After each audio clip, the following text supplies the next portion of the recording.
السلام علیکم. Programme night edition میں ہم آپ کو خوش آمدید کہتے ہیں. ناظرین, آج کا دن نون لیگ کے لیے خوشی کا بھی تھا اور مایوسی کا بھی.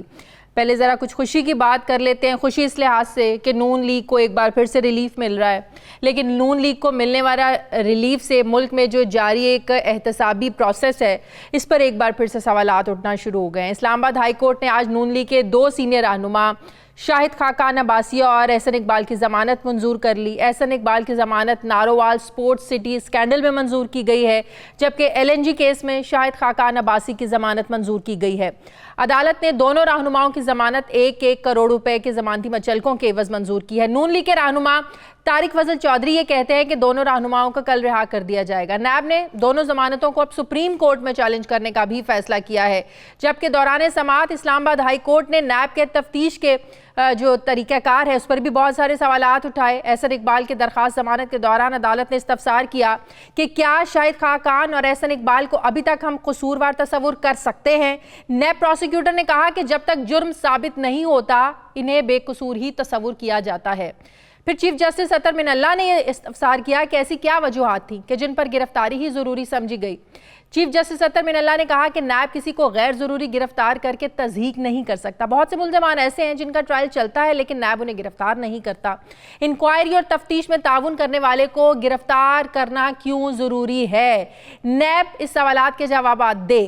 جبکہ عدالت عالیہ نے LNG کیس میں شاہد خاقان عباسی کو ضمانت دینے کے ساتھ یہ حکم بھی دیا کہ شاہد خاقان عباسی پاسپورٹ نیب کے حوالے کریں. احسن اقبال اور شاہد خاقان عباسی نون لیگ کے وہ پہلے رہنما نہیں ہیں جنہیں ضمانتیں ملی ہوں. اس سے پہلے نیب کیسز میں نواز شریف ہیں, شہباز شریف ہیں, مریم نواز, کیپٹن صفدر, حمزہ شہباز کو چودھری شوگر ملز کیس میں, یوسف عباس, مفتاح اسماعیل, قمر اسلام, ان تمام لوگوں کو ضمانتیں نیب کیسز میں مل چکی ہیں. تو سوال یہ ہے کہ کیا نیب کیسز کمزور بنا پاتا ہے یا کیسز کو ثابت کرنے کی صلاحیت نہیں رکھتا؟ دوسری طرف جو مایوسی ہوئی آج نون لیگ کو وہ یہ کہ آج پنجاب حکومت نے نواز شریف کی ضمانت میں توسیع کے لیے جو درخواست تھی اس کو مسترد کر دیا ہے.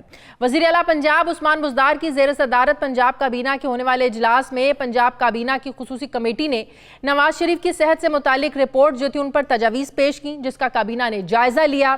پنجاب کابینہ نے کہا کہ نواز شریف کو عدالت کی طرف سے علاج کے لیے 8 ہفتوں کا وقت دیا گیا تھا, لیکن 25 فروری تک اس وقت میں مزید 8 ہفتے گزر چکے ہیں. ذرائع کے مطابق کابینہ نے یہ موقف اپنایا کہ نواز شریف بورڈ اور کمیٹی کو مطلوبہ رپورٹس پیش نہیں کر سکے. اور اب جبکہ پنجاب حکومت نے ضمانت میں توسیع منسوخ کر دی ہے تو کیا نون لیگ اب دوبارہ عدالت سے ریلیف لے گی؟ دوسری طرف آج اپوزیشن لیڈر شہباز شریف نے بھی مولانا فضل الرحمان سے رابطہ کیا اور کہا جا رہا ہے کہ اپوزیشن پھر سے اکٹھے ہونے جا رہی ہے, احتجاج کرنے جا رہی ہے اس حکومت کے خلاف.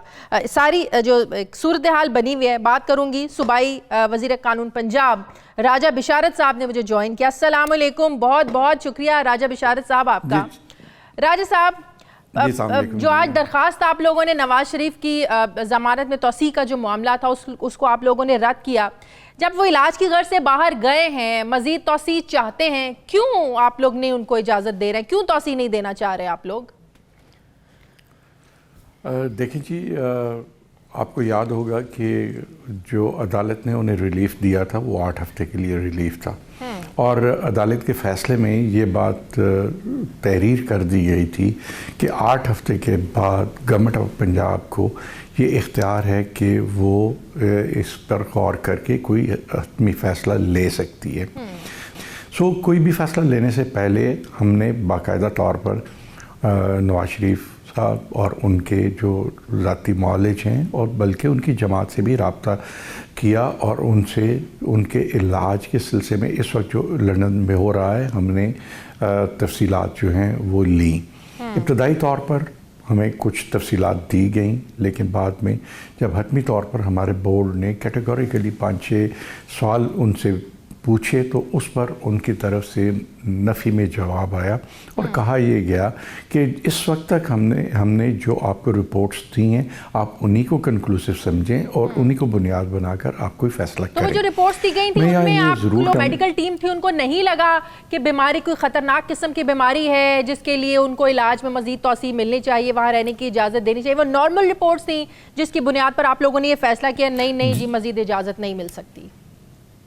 نہیں, میں عرض کرتا ہوں کہ باقاعدہ میڈیکل بورڈ نے جتنی بھی اس کو رپورٹس موصول ہوئی تھی ان تمام پر غور کیا، اپنی آبزرویشنز دی مزید رپورٹس کے لیے، اس پر ان کی طرف سے انکار ہوا، اور پھر ہم نے ان کے نمائندے جو عطا تارڑ صاحب ہیں ان کو بلا کے سنا، نواز شریف صاحب کے ذاتی معالج جو ہیں ڈاکٹر عدنان، ان سے ہمارا رابطہ ہوا، ان کا موقف ہم نے لیا، ان کو باقاعدہ کوئریز بتائیں کہ یہ ہمارے میڈیکل بورڈ کی کوئریز ہیں۔ جب ان تمام کا نفی میں ہمیں جواب ملا تو پھر ہم نے یہ فیصلہ کیا اور بورڈ کی ریکمنڈیشنز پر کیا۔ یہاں میں عرض کرنا چاہتا ہوں راجہ صاحب اسی بورڈ کی ریکمنڈیشن تھی نا، وہ بیمار ہیں، پھر وزیر اعظم صاحب نے بھی اپنے تائیں بڑی انویسٹیگیشن کروائی، شوکت خانم کے ڈاکٹر، پھر ڈاکٹر شمسی آتے ہیں، تو اسی میڈیکل بورڈ نے کیا نا سارا کچھ پہلے۔ جی نہیں تو درست ہے، آپ کا فرمانا درست ہے، لیکن کیا یہ ممکن نہیں ہے کہ جس کنڈیشن میں وہ یہاں سے گئے تھے اس میں بہتری آئی ہے؟ بہتری آ سکتی ہے اور بہتری آئی ہے، اسی لیے اسی بہتری کے ایک پرسیپشن جو ہے اس کو سامنے رکھتے ہوئے ہم نے فیصلہ کیا ہے کہ 8 ہفتے کی ان کو مہلت دی گئی تھی، 8 ہفتے مزید انہوں نے اویل کر لیے، 16 ہفتے میں ایک دن کے لیے بھی وہ کسی ہاسپٹل میں ایڈمٹ نہیں ہوئے، نہ ہی انہوں نے ہمیں کوئی ایسا پروسیجر کے لیے جو کارڈک پروسیجر ہے، جو اس کے لیے جو ان کا ٹائم لائن ہے، اس سے بھی ہمیں آگاہ نہیں کیا۔ تو اس کے بعد ہم نے یہ فیصلہ کیا ہے، اور میں سمجھتا ہوں کہ یہ آپ کا کہنا کہ جب وہ یہاں سے تشریف لے گئے اس وقت کی رپورٹس اور آج کی رپورٹس میں واضح فرق ہے، آپ بہتری آئی ہے۔ ہم نے کیٹیگوریکلی پوچھا کہ آج ان کے پلیٹلیٹس کی کنڈیشن کیا ہے، تو ہمیں ڈاکٹر عدنان صاحب نے بتایا کہ انہوں نے 50,000 پر اس کو مینٹین کیا ہوا ہے۔ تو میں سمجھتا ہوں کہ یہ ساری باتیں وہ ہیں جو آپ ابھی فرما رہے تھے کہ وہ یہ اسی موقف کی تائید ہے کہ ان کی صحت میں بہتری آئی ہے، اسی لیے ہم ان سے کہتے ہیں کہ اگر آپ کی اب طبیعت بہتر ہے تو آپ واپس تشریف لائیں۔ لیکن وہ جو نون لیگ بتاتے ہیں کہ انہیں صرف یہ پلیٹلیٹس کا مسئلہ نہیں ہے، ان کو دل کا بھی مسئلہ ہے، دل کے آپریشن کی بھی باتیں ہو رہی ہیں جس کی وجہ سے مریم بی بی بھی باہر جانا چاہتی ہیں، تو ان کو ایک مسئلہ تو نہیں ہے، تو کارڈک رپورٹس پر آپ لوگوں کی تسلی نہیں ہوئی؟ یا یہ سمجھیں کہ آپ لوگ جب دیکھتے ہیں کہ نواز شریف بھائی ریسٹورانٹ میں جا رہے ہیں، بڑی میٹنگز بھی ہیڈ کر رہے ہیں، چل پھر رہے ہیں، تو یہ بھی ایک وجوہات ہو سکتی ہیں کہ آپ لوگ کہہ رہے ہیں بھی علاج ہونا ہے تو پھر تو ان کو ہاسپٹل میں داخل ہونا چاہیے تھا؟ نہیں، دو چیزیں، ایک تو پیورلی آن میڈیکل گراؤنڈس ہے، نمبر 1، اینڈ نمبر 2 ایک جنرل پرسیپشن بھی ہے۔ یہ ابھی جس طرف آپ نے اشارہ فرمایا یہ ایک جنرل پرسیپشن کی بات ہے، اس میں کوئی دوسری رائے نہیں کہ وہاں پر وہ ریسٹورانٹس میں بھی پائے گئے، بلکہ فارن ڈگنیٹریز جو ہیں ان سے ملاقاتیں کرتے بھی پائے گئے، اپنے کارکنان سے بھی ملاقاتیں کرتے پائے گئے، یہاں سے جو لوگ وہاں پر جاتے ہیں ان سے مشاورت کرتے بھی پائے جاتے ہیں۔ تو یہ ساری چیزیں گورنمنٹ آف پنجاب کے موقف کی تائید کرتی ہیں جس کی بنیاد پر آج ہم نے فیصلہ کیا ہے۔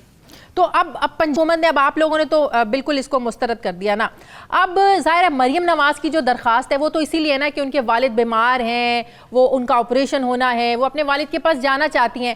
آپ لوگوں کی درخواست کو مسترد کرنے کے بعد پھر مریم بی بی کی جو درخواست ہے قانونی طور پر اس کی کیا ویلیو رہ جاتی ہے؟ جب آپ لوگوں نے کہہ دیا جی ان کو نہیں مل سکتی، وہ واپس آئیں، پھر ان کا جانا تو نہیں بنتا، پھر کیا ویلیو رہ جاتی ہے ان کی اپلیکیشن کی؟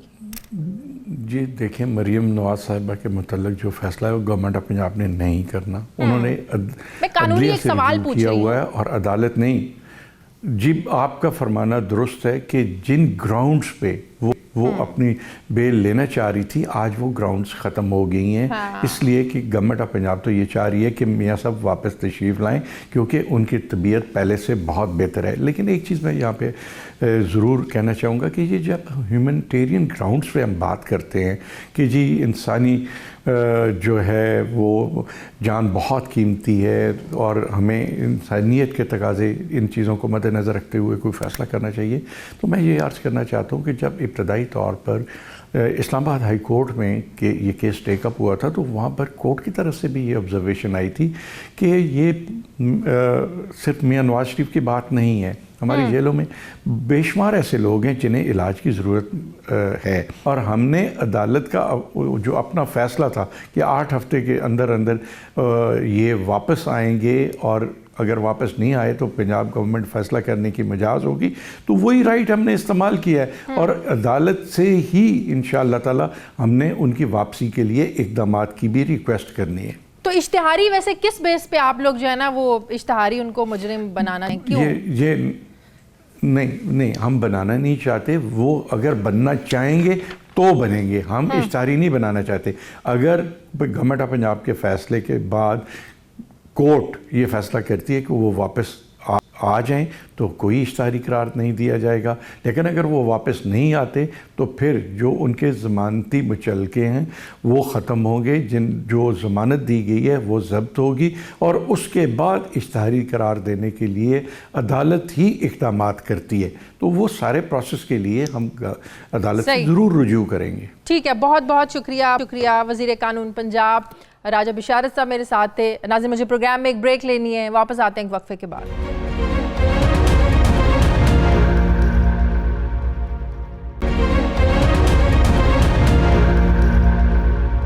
بریک کے بعد ایک بار پھر سے آپ کو خوش آمدید کہتے ہیں۔ مجھے مسلم لیگ نون کے سینئر رہنما خرم دستگیر صاحب نے مجھے جوائن کیا۔ السلام علیکم، بہت شکریہ خرم دستگیر صاحب آپ کا۔ خرم صاحب، میں نے پہلے اپنے انٹرو میں کہا کہ آج کا جو دن ہے مسلم لیگ نون کے لیے خوشی کا بھی ہے، مایوسی کا بھی ہے۔ پہلے خوشی کی خبر ڈسکس کر لیں جو آپ لوگوں کو آج ایک اور مسلم لیگ نون کے 2 رہنماؤں کو ریلیف ملا۔ احسن اقبال صاحب کی ضمانت منظور ہوئی، شاہد خاقان عباسی صاحب کی ضمانت منظور ہوئی، تو آپ لوگوں کا کانفیڈنس یقیناً بڑھتا جا رہا ہوگا کہ نیب جو الزام لگاتا ہے، بے بنیاد الزام لگاتا ہے، گرفتار کر لیتے ہیں، انکوائری مکمل نہیں ہوتی، انویسٹیگیشن مکمل نہیں ہوتی، کیس مضبوط بنا نہیں پاتا، اور پھر الزامات ایسے ہوتے ہیں کہ ضمانتیں جو ہے نا مل جاتی ہیں، تو کیا کہیں گے کہ بے بنیاد آپ لوگوں پر الزام لگا کر ایک جو نون لیگ کی تھیری ہے کہ سازش یا ناصر یہ سب کچھ کر رہے ہیں، حکومت یہ سب کچھ کروا رہی ہے، یہ اور مضبوط ہوتا جا رہا ہے، یہ تاثر آپ لوگوں کا؟ پہلے تو اللہ تعالیٰ کا بہت کرم ہے کہ دونوں ہمارے سینئر ترین لیڈرز تھے، ایک سینئر وائس پریزیڈنٹ ہے شاہد خاقان عباسی، اور اس کے بعد سیکرٹری جنرل احسن اقبال۔ اللہ تعالیٰ نے ان کو آج ایک ریلیف دیا، اور یہ جو ہمیں جس بات پر ہم اللہ تعالیٰ کے سامنے سربسجود ہیں کہ جو بات ہم پہلے دن سے کہہ رہے ہیں وہ عدالتوں کے فیصلوں میں اب بار بار لکھی جا رہی ہے کہ نیب نے یہ تمام جو کیسز بنائے ہیں، اور یہ پہلا کیس نہیں ہے، یہ انجینئر قمر الاسلام جنہیں 9 مہینے جیل میں رکھا گیا ان کے کیس میں بھی ہائی کورٹ نے لکھا، شہباز شریف جنہیں 135 دن حراست میں رکھا گیا ان کے کیس میں بھی ہائی کورٹ نے اسی طرح کے ریمارکس دیے۔ اس سے پہلے پھر مریم نواز کو جب بیل ملی نومبر میں تب بھی یہ ریمارکس دیے گئے کہ کوئی ایویڈنس نہیں ہے۔ رانا ثناءاللہ کے کیس میں بھی ہائی کورٹ نے یہی ریمارکس دیے، اور اب جو ہے اس کیس میں دونوں کے معاملات میں بڑی وضاحت سے ہائی کورٹ نے کہا کہ آپ کے پاس کیا طریقہ کار ہے کہ آپ کسی شخص کو گرفتار کریں، اور کیا یہ تعاون نہیں کر رہے تھے، کیوں آپ ان کو گرفتار کرنا چاہتے ہیں۔ تو ایک بات تو ثابت ہوئی ہے کہ یہ اس حکومت کا بغض اور انتقام ہے، اور جتنا بھی کوئی اس پہ کہے کہ جی نیب ایک خود مختار ادارہ ہے، ہم نے یہ دیکھا ہے کہ بار بار جو یا تو حکومتی وزراء جو ہیں وہ علم نجوم کے ماہر ہیں کہ انہیں پہلے سے پتہ چل جاتا ہے کہ اب کس کی باری ہے اور کون گرفتار ہوگا اور کیسے ہوگا، اور پھر جو ہے آج میں حیران ہوا کہ جب کابینہ نے کہا کہ جی جو ہے ہم اس فیصلے پر جو آج ہوئے ہیں دونوں ضمانتوں میں ان کو چیلنج کریں گے، اور ٹھیک سپریم کورٹ میں تو کچھ گھنٹے بعد چیئرمین نیب نے بھی جو کابینہ نے کہا تھا اس کی جو ہے بازگشت چیئرمین نیب نے بھی کہہ دی۔ واضح ہے کہ یہ نیب جو ہے ایک اوزار بن چکا ہے، ایک آلہ ہے حکومت کا جس کے ذریعے وہ اپنا بغض اور کینہ اور جو انتقامی سیاست ہے، لیکن حکومت کہتی ہے کہ زیادہ خوش ہونے کی ضرورت نہیں ہے، بری نہیں ہو رہے ہیں، ضمانتوں پہ باہر ہیں، اس لیے زیادہ خوش نہ ہوں، حکومتی لوگ تو یہ کہہ رہے ہیں۔ جی نہیں، ہم خوش اس وجہ سے ہیں کہ اگر ان کے پاس کوئی ثبوت ہوتے تو میں آپ کے ناظرین کو یاد کرا دوں کہ شاہد خاقان عباسی 18 جولائی سے ان کی حراست میں ہے، تو 18 جولائی سے آج 26 ہو جائے گی فروری، تو 18 جولائی سے 26 فروری تک بہت وقت تھا کہ نیب کسی بھی طرح جو کیس تھا وہ آن ریکارڈ لے آتے۔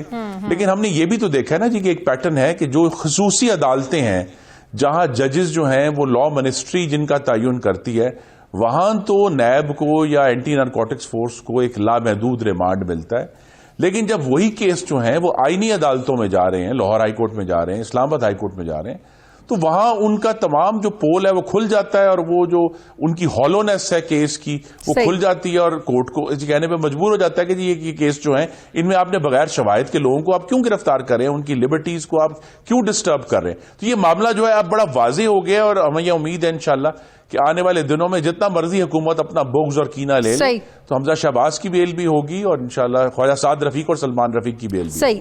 خبر کی طرف آگے بڑھتے ہیں. آج جو پنجاب حکومت نے جو فیصلہ کیا ہے، پنجاب حکومت کابینہ نے، کہ نواز شریف کی ضمانت میں جو توسیع ہے، ان کو علاج کے لیے مزید جو توسیع دینی ہے وہ نہیں دی جا سکتی. ان کا موقف ہے کہ عدالت نے تو 8 ہفتوں کا وقت دیا تھا، لیکن 25 فروری تک اس میں مزید 8 ہفتے گزر گئے ہیں. نواز شریف صاحب کی طرف سے ایسی کوئی ٹھوس رپورٹس ان کی ڈاکٹرز کی طرف سے کوئی پیش کی نہیں گئی جو یہ ثابت کر سکے کہ جن گراؤنڈز پر نواز شریف کو باہر بھیجا گیا تھا اس میں مزید توسیع کی ضرورت ہے. وہ تو یہی کہہ رہے ہیں کہ کوئی رپورٹس پیش ہی نہیں کی گئی، بھئی کیوں اجازت دیں آپ کو؟ دیکھیے، پنجاب حکومت سے ہمیں ایسی کوئی امید نہیں تھی.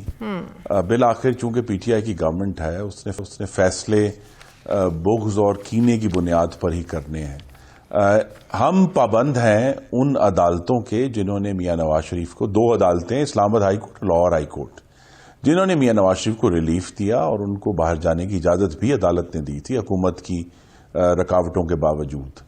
تو ہم ان کے پابند ہیں، اور یہ چونکہ اس کا تعین نہیں ہو سکا تھا عدالت کے فیصلے میں کہ کون سی ایسی یارڈ سٹک ہوگی یا معیار ہوگا جس کے اوپر اس بیل کی ایکسٹینشن کو پرکھا جائے. کورٹ نے پنجاب حکومت کی طرف یہ پاور ڈیلیگیٹ کی تھی.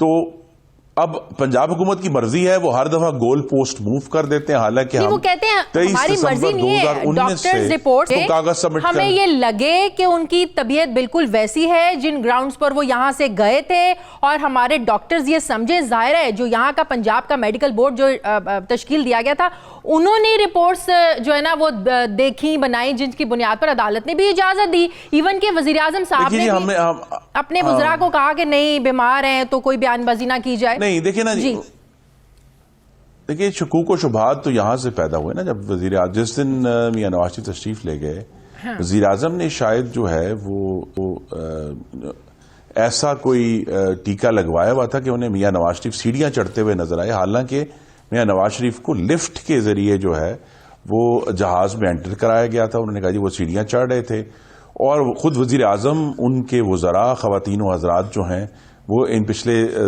3 مہینوں میں بار بار عجیب و غریب قسم کے بیانات دیتے ہیں. صوبائی حکومت کے وزراء جو ہیں وہ شکوک و شبہات کا اظہار کرتے ہیں.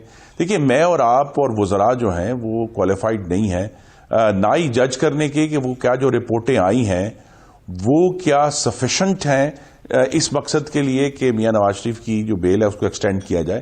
تو یہ معاملہ بالآخر عدالت میں ہی جانا ہے، اور ہم بھی عدالت سے ہی رجوع کریں گے تاکہ اس کو لاجیکلی اور قانون کی بنیاد پر فیصلہ ہو، کسی سیاسی بغض اور کینے کی بنیاد پر فیصلہ نہ ہو. اچھا، تو رانا ثناء اللہ صاحب کہہ رہے تھے کہ ان کا دل کا آپریشن ہونا ہے، پھر بعد میں ڈاکٹر عدنان نے اس بات کی تردید کر دی. ظاہر ہے ابھی راجہ بشارت صاحب میرے سے بات کر رہے تھے، میں نے ان سے یہ پوچھا کہ مریم بی بی بھی جانا چاہتی ہیں کیونکہ ان کے والد کا آپریشن ہونا ہے. تو کہتے ہیں جن گراؤنڈز میں وہ جانا چاہتی تھیں وہ تو ہم نے ریجیکٹ کر دیا، وہ تو ہم نے مسترد کر دیا، اب ان کا بھی جانا جو ہے نا وہ بنتا نہیں ہے. تو آپ اس کے لیے بھی ظاہر ہے یہ پوائنٹ بھی عدالت میں رکھیں گے؟ جی، مریم بی بی کا کیس ایک تو آپ کے ناظرین کو میں پھر یاد کرا دوں کہ مریم بی بی کی جو بیل تھی وہ اپنے والد کی تیمارداری کی وجہ سے نہیں ہوئی تھی. انہیں اپنے لیگل میرٹس کے اوپر نیب کی حراست سے بیل عدالت نے نومبر میں دی تھی. اب ان کی استدعا یہ ہے کہ اس فیصلے میں جو کہا گیا تھا کہ ان کا پاسپورٹ سبمٹ کیا جائے اور اس کے بعد گورنمنٹ نے ان کو ای سی ایل پہ بھی ڈالا ہوا تھا، اب وہ پھر عدالت کے سامنے ہے اور عدالت میں ہم اپنا کیس لڑتے رہیں گے. ایشو یہی ہے کہ میاں صاحب کی جو صحت ہے وہ ابھی بھی تشویشناک ہے، اور میری حکومت سے استدعا ہے کہ اس حکومت کے ایک اور اس پارٹی کے بڑے اہم سینئر رکن تھے جنہوں نے مریم نواز کے کینسر کا اور ان کی بیماری کا ٹھٹھا اڑایا تھا، اب وہ بھی نہیں رہے. بس یہ بات یاد رکھیں کہ صحت کے اوپر اور بیماریوں کے اوپر سیاست نہ کریں. بالکل نہیں ہونی اور چاہیے، جو معاملہ ہے وہ میاں نواز شریف جو ہے انہوں نے جولائی 2018 میں واپس آ کر ثبوت دیا تھا کہ وہ بغیر پریشر کے خود اپنی بیٹی کے ہمراہ واپس آئے اور انہوں نے اپنی گرفتاری دی. تو ان کی جو قانون کی عملداری کے سامنے سر تسلیم خم ہے. ہمارے اختلافات ہیں عدالتوں کے فیصلوں کے ہوتے ہیں, وہ ان کا سر تسلیم خم کرنے کا ریکارڈ بڑا واضح بدلے ہیں. جب دیکھا جاتا ہے کہ نواز شریف صاحب ریسٹورینٹ میں بھی جا رہے ہیں, چل پھر بھی ماشاءاللہ رہے ہیں, پھر میٹنگز بھی ہیڈ کر رہے ہیں, لوگوں سے مل بھی رہے ہیں, تو کہتے ہیں اگر اتنی تشویشناک حالت میں ہوتے تو پچھلے 3-4 مہینے سے تو ہسپتال میں داخل ہونا چاہیے تھا نا. ہسپتال میں تو وہ داخل ہوئے ہی نہیں. جی میں پھر آپ کو ناظرین کو یاد کراؤں کہ جس دن ان کے پلیٹلیٹس بہت ہی نیچے گر گئے تھے, 2000 تک آ گئے تھے, اس دن بھی جس دن انہیں نیب کی حراست سے سروسز ہسپتال لایا گیا, وہ اپنے پیروں پر چل کر سروس ہسپتال کے اندر گئے تھے. تو یہ کوئی معیار نہیں ہے کہ اگر کوئی شخص جو ہے اگر وہ وقتاً فوقتاً مل بھی لیتا ہے کسی سے تو اس کی طبیعت تشویشناک نہیں ہے. میری صرف یہ دعا ہے کہ یہ جو بال کی کھال ادھیڑنا ہے نا حکومت کا اس معاملے میں, یہ ایک اس میں سے سیاست کی اور بغض کی بو آتی ہے. یہ معاملہ اب سیاست سے دور کر دیں. اب میری ویسے تو مجھے امید نہیں ہے یہ ہمیشہ ہی چلتا رہے گا اور یہ بات کرتے رہیں گے, کیونکہ جو ہے وہ عمران خان صاحب اس بات کو بھولنے کے لیے تیار نہیں ہے اور ان کو شاید بڑی تکلیف ہے. لیکن ایشو عدالتوں میں ہے.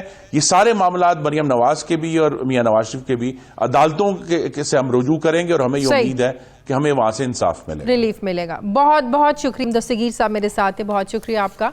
مجھے ناظرین پروگرام میں ایک بریک لینی ہے, واپس آتے ہیں ایک وقفے کے بعد.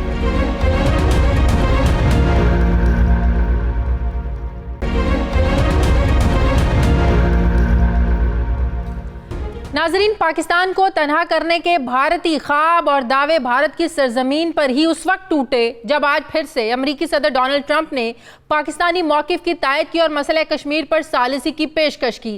ثالثی کی پیشکش کرنے کا مطلب یہ ہے کہ امریکہ بھی یہ سمجھتا ہے کہ کشمیر دونوں ممالک کے درمیان ایک متنازع علاقہ ہے جو کہ بھارتی موقف کی نفی ہے.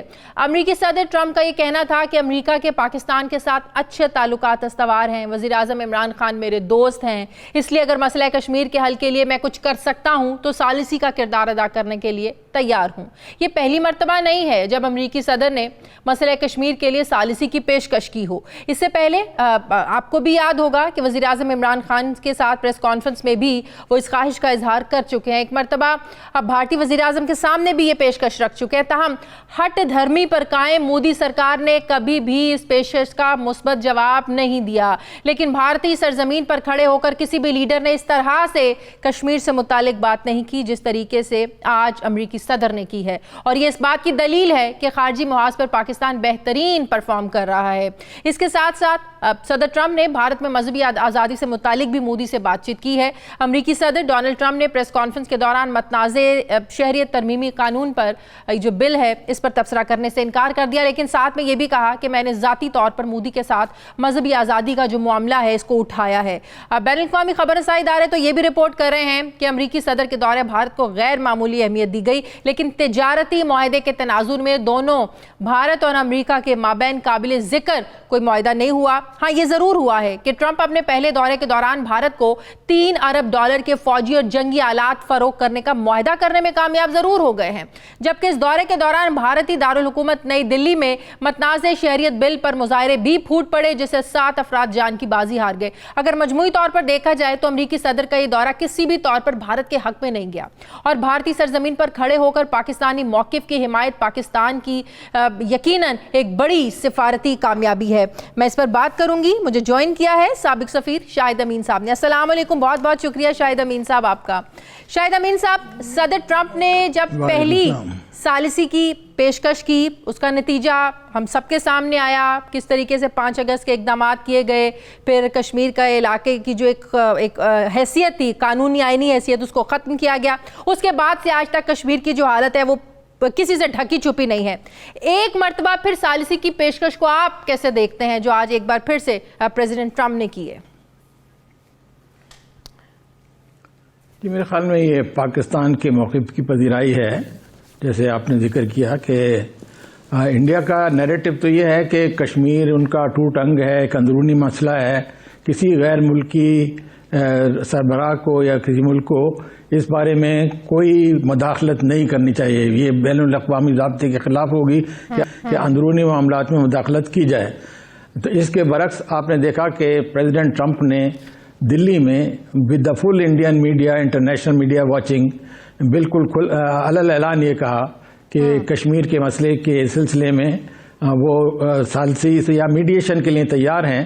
یہ بھی کہا کہ ایک پرانا مسئلہ ہے اور یہ کہ ہندوستان پاکستان میں تعلقات بہتر ہونے چاہیے اور وہ پاکستان کے ساتھ بڑا تعاون کر رہے ہیں دہشت گردی کے خلاف اور ہندوستان کو بھی اس کا احساس ہونا چاہیے, ریسیپروکیٹ کرنا چاہیے.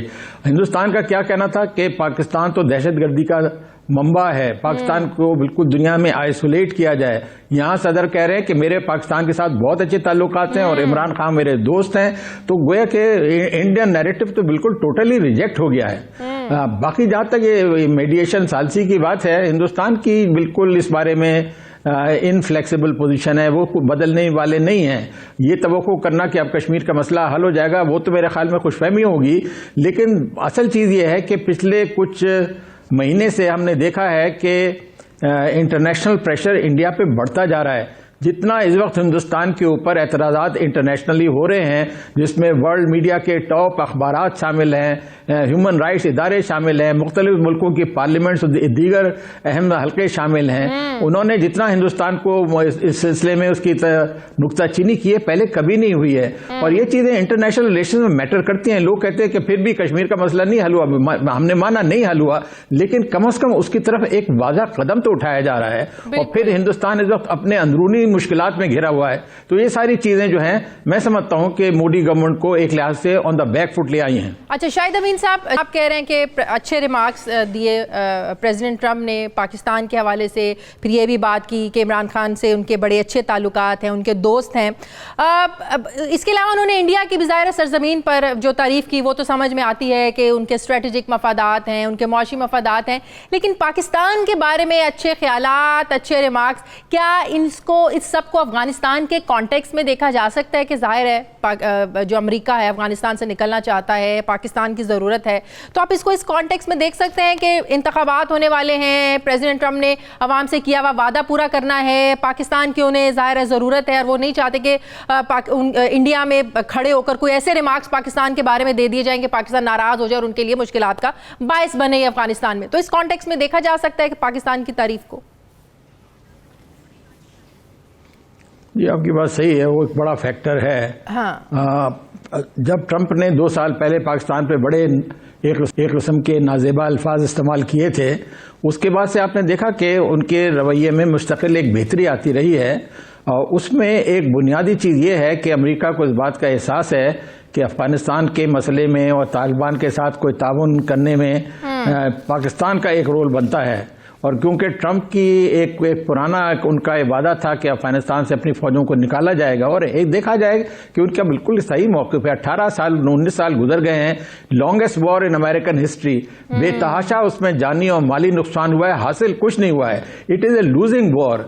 تو ان کا لوگ بعض اس بارے میں شبہ رکھتے ہیں, لیکن میرے خیال میں ان کی یہ بالکل عزم ہے کہ فوجوں کو وہاں سے نکالا جائے, لیکن یہ کہ آنریبل سولوشن ہو. یہ تو نہیں کہ امریکہ اپنی جیسے کہتے ہیں بالکل پسپائی کی حالت میں نکلے. تو یہاں پہ پاکستان نے بڑا مثبت رول ادا کیا ہے. ہم نے طالبان کے ساتھ جو کچھ بھی ہمارا اثر رسوخ کا استعمال کر کے معاملہ اس اسٹیج پہ آ گیا ہے کہ ایگریمنٹ سائن ہونے والا ہے اور وہاں پہ ایک سیز فائر کا سلسلہ بھی شروع ہو رہا ہے.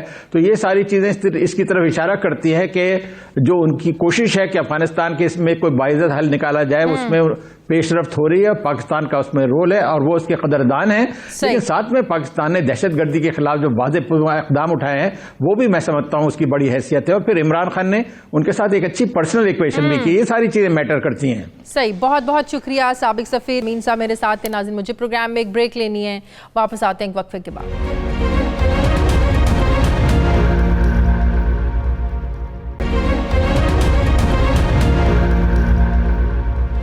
ناظرین, پنجاب میں اہم انتظامی عہدوں پر تعینات وفاقی سول افسران اور صوبائی سول افسران کے درمیان انتظامی ڈھانچے میں پوسٹوں پر تعیناتیوں کے حوالے سے تنازعات جو ہیں وہ شدت اختیار کر گئے ہیں, جس کا جو خمیازہ ہے یہ عام عوام کو بھگتنا پڑ رہا ہے۔ وفاقی اور سول افسران کے درمیان تنازع کی وجہ سے صوبے بھر کی جو گورننس ہے یہ بری طریقے سے متاثر ہو رہی ہے۔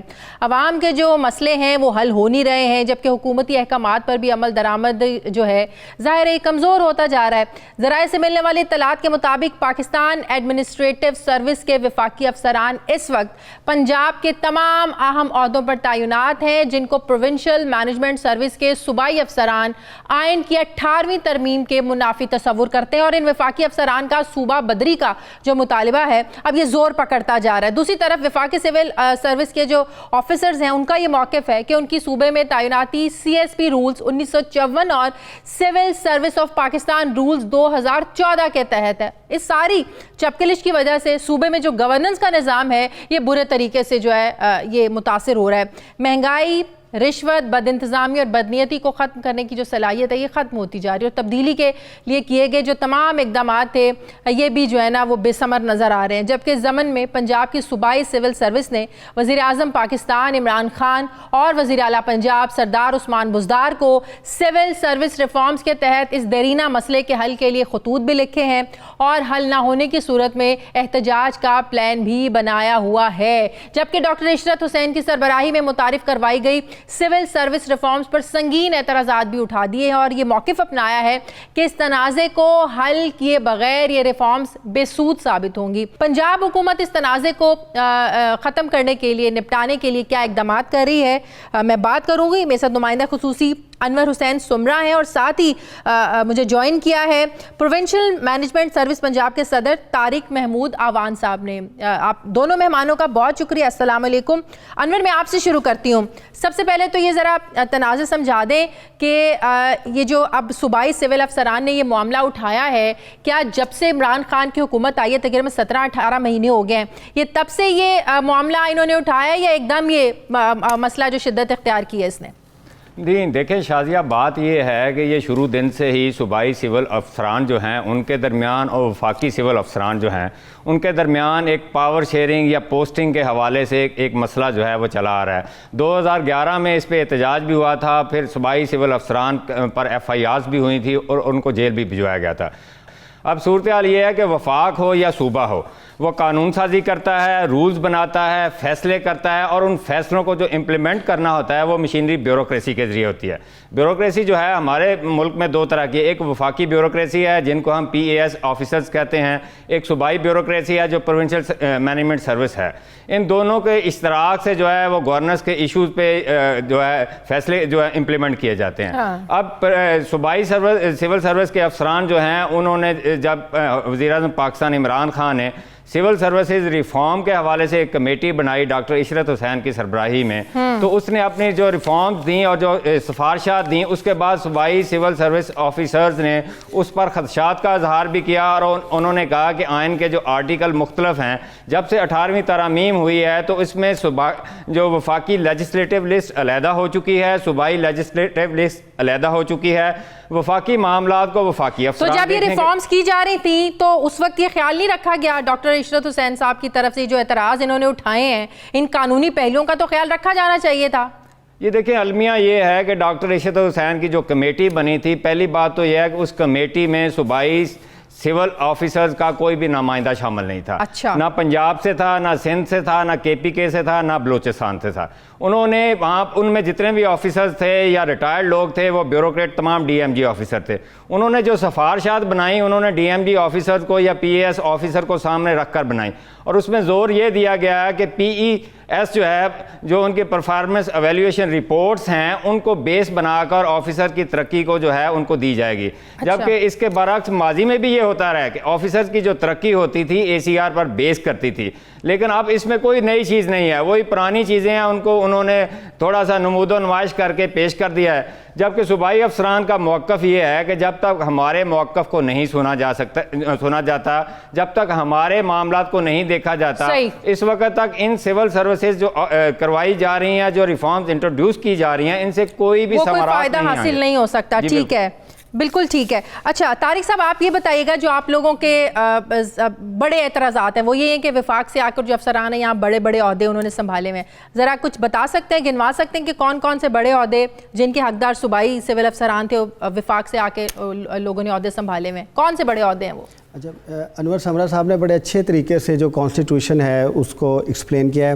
یہ ایک آئینی مسئلہ ہے. میں ادھر سے آپ کے سوال کے جواب کی طرف بات کو لے کے جاتا ہوں کہ پاکستان کا آئین واضح طور پہ دو گورنمنٹس ڈیفائن کرتا ہے, ایک فیڈرل گورنمنٹ ہے, ایک پروونشل گورنمنٹ ہے. اس طرح سبجیکٹس بھی جو ہیں وہ وفاقی جو قانون ساز پارلیمنٹ ہے اور جو صوبائی اسمبلیاں ہیں ان کے درمیان واضح طور پہ بیان کر دیے گئے ہیں. 73 ایسے سبجیکٹس ہیں جو وفاق نے دیکھنے ہیں اور باقی سارے سبجیکٹس صوبوں نے دیکھنے ہیں. اچھا اب کوریلیشن کیا ہے, ایسے کون سے سبجیکٹ ہیں جو اب وفاق سے آ کے افسران دیکھ رہے ہیں وہ ذرا اسپیسیفائک بتا دیں. 73 جو سبجیکٹس ہیں وہ جو فیڈرل لیجسلیٹو لسٹ کے دو پارٹ ہیں 1 اور 2 اس میں ڈیفائن کر دیے گئے ہیں. میں اگزامپل دیتا ہوں, جیسے خارجہ پالیسی جو ہے ایک فیڈریشن کا سبجیکٹ ہے, تو اس کو ایگزیکیوٹ کرنے کے لیے ایک فارن سروس آف پاکستان ہے, کیونکہ جس لیجسلیچر کا جس قانون ساز اسمبلی کا سبجیکٹ ہوگا اس کو ایگزیکیوٹ کرنے والی باڈی بھی اسی گورنمنٹ کی ہوگی. جو فیڈرل سبجیکٹس ہیں ان کو ایگزیکیوٹ فیڈرل بیوروکریسی کرے گی اور جو صوبائی سبجیکٹس ہیں ان کو ایگزیکیوٹ صوبائی بیوروکریسی کرے گی. لیکن اب انوملی کیا ہے, کنٹراڈکشن کیا ہے کہ سبجیکٹس صوبائی ہیں لیکن ان کو ایگزیکیوٹ فیڈریشن کی بیوروکریسی کر رہی ہے جسے ہم پاس کہتے ہیں پاکستان ایڈمنسٹریٹو سروس. اچھا دوسری آپ نے بات کی تھی کہ یہ مسئلہ کب سے ہے. یہ مسئلہ پہلے مجھے عہدے بتائیں نا جو میں آپ سے پوچھنا چاہ رہی ہوں. عہدے میں آپ کو بتا دیتا ہوں کہ اگر آپ اس میں اسسٹنٹ کمشنر سے لے کے ڈپٹی کمشنر سے لے کے کمشنرز تک, چیف سیکرٹری سے لے کے تمام سیکرٹریز تک, اس میں جو کلیدی عہدے ہیں وہ سارے کے سارے پاس آفیسرز کے ہیں اور وہ فیڈرل بیوروکریسی کے ہیں. ہمارا ایک آئینی مطالبہ ہے. ہمارا آئینی مطالبہ یہ ہے کہ جو آرٹیکل 97 ہے وہ فیڈرل ایگزیکٹو اتھارٹی کو لمٹ کرتا ہے صرف فیڈرل لیجسلیٹو لسٹ کے اوپر, اور جو 240 بھی ہے وہ کلیئرلی کہتا ہے کہ پنجاب اسمبلی یا پروونشل اسمبلی رسپیکٹیو پروونسز میں انیکٹ کرے گی, ریگولیٹ کرے گی پروونشل سول سروس کو. تو لاء کی اور کانسٹیٹیوشن کی پوزیشن بڑی کلیئر ہے کہ اپنی اپنی ڈومین میں دونوں سروسز کو کام کرنا چاہیے. اس سلسلے میں ہماری کانسٹیٹیوشنل پٹیشنز بھی سپریم کورٹ میں ہیں جس کے اوپر پچھلی ڈیٹ آپ نے خط بھی لکھے ہیں وفاق کو؟ جی ہم نے جواب آیا ہے آنریبل پرائم منسٹر کو, ہم ان کو خط لکھتے رہتے ہیں لیکن لگتا ہے کہ ہمارے جواب نہیں آتا. لیکن لگتا ہے جو ہمیں لگتا ہے کہ ہمارے خط جو ہیں وہ راستے میں ہی کہیں گم ہو جاتے ہیں, ان تک پہنچتے نہیں ہیں. یہ ایک بہت امپورٹنٹ مسئلہ ہے کیونکہ یہ امپلیمنٹیشن کا مسئلہ ہے. گورنمنٹ ساری ایک جیسی ہوتی ہیں, پالیسیز ساری اچھی بن جاتی ہیں, ڈفرینس کہاں پہ آتا ہے, ڈفرینٹ امپلیمنٹیشن پہ آتا ہے, اور بیوروکریسی امپلیمنٹرز کے اوپر ایک گروپ کا نام ہے. اور یہ جو ہو رہا ہے پنجاب میں, جو میں کنٹراڈکشن یا پروونسز کی بات کر رہا ہوں کہ لیجسلیٹ صوبائی اسمبلی کرے گی, پروونشل گورنمنٹ پالیسیز بنائے گی, جب وہ امپلیمنٹ کرنے کی باری آئے گی وہ وفاقی بیوروکریسی کرے گی. کیونکہ وفاقی بیوروکریسی کی جو ٹرمز اینڈ کنڈیشنز ہیں وہ اسٹیبلشمنٹ ڈویژن اسلام آباد میں تعین ہوتی ہیں. اور آپ کو یہ بات تھوڑی سی حیرانگی ہوگی سن کے کہ جو چیف منسٹر ہیں پروونس کے, وہ کسی بھی پیس آفیسر کے, چاہے وہ اسسٹنٹ کمشنر کیوں نہ ہو, ان کی پرفارمنس کو ایویلویٹ نہیں کر سکتے.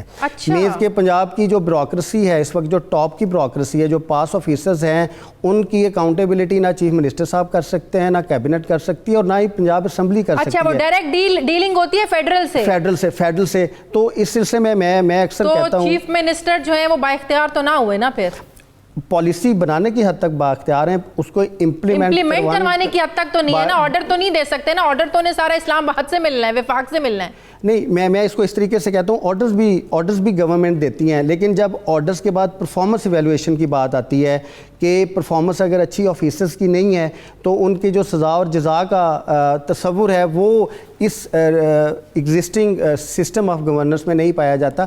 یہی سب سے بڑا ویکیوم ہے. آخری چیز مجھے یہ بتا دیں کہ اگر آپ لوگوں کا یہ مطالبہ نہیں مانا جاتا, جس طرح آپ کہہ رہے ہیں خط ہم بھیجتے ہیں, نہ جانے وزیر اعظم تک پہنچتا ہے کہ نہیں پہنچتا, یا راستے میں کہیں رہ جاتا ہے, اگر آپ لوگوں کے یہ ڈیمانڈ جو ہیں, مطالبات ہیں, جو اعتراضات ہیں, تحفظات ہیں, ان کو ایڈریس نہیں کیا جاتا, آپ لوگوں کو نہیں سنا جاتا, کیا کریں گے آپ لوگ؟ دیکھیں, ہمارے پاس 3 کمپیٹنٹ فورمز ہیں, ایک پولیٹیکل ایگزیکٹو کا ہے, ایک لیجسلیچر کا ہے, اور اس کے بعد ظاہر ہے کورٹس ہیں آپ کے پاس. تو ہم سارے فورمز ایگزاسٹ کریں گے کیونکہ سول سروس ریفارمز پاکستان کے مستقبل کے لیے بہت ضروری ہیں. ہم نے ڈاکٹر اشرف حسین صاحب سے بھی کہا تھا کہ اس کے اوپر آپ بحث کروائیں.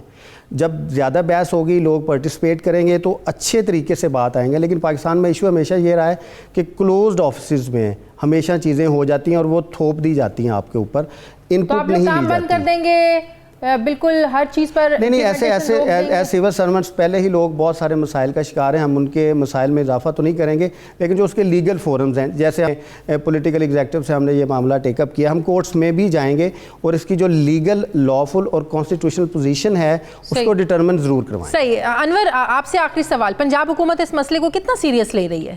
یہ دیکھیں سیریس تو لینا پڑے گا. ابھی تک کی جو صورتحال ہے اس سے تو یہ نظر آتا ہے کہ جس طرح انہوں نے خط و کتابت کی ہے, پرائم منسٹر کو بھی خط لکھا ہے, چیف منسٹر کو بھی خط لکھا ہے, صوبائی اسمبلی کی ایک کمیٹی بھی بنی ہوئی ہے اس پر کہ اس کو سارٹ آؤٹ کریں.